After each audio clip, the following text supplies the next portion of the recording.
Guys, adding to this video that I just showed you guys, I had to go ahead and, as you can see, clamp off that hose, pull it back, and those are the two knock sensors.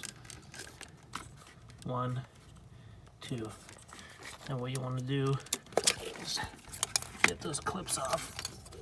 See if I can do this with one hand. That one's stuck on there, but you get the idea.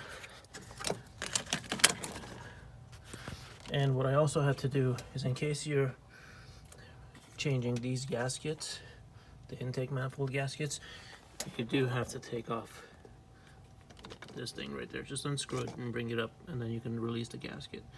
If you're not gonna reuse the gaskets, then you can leave those bolts intact.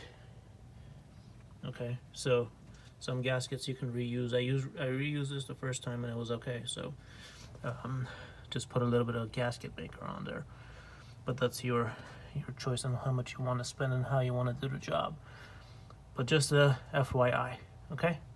Thank you, bye.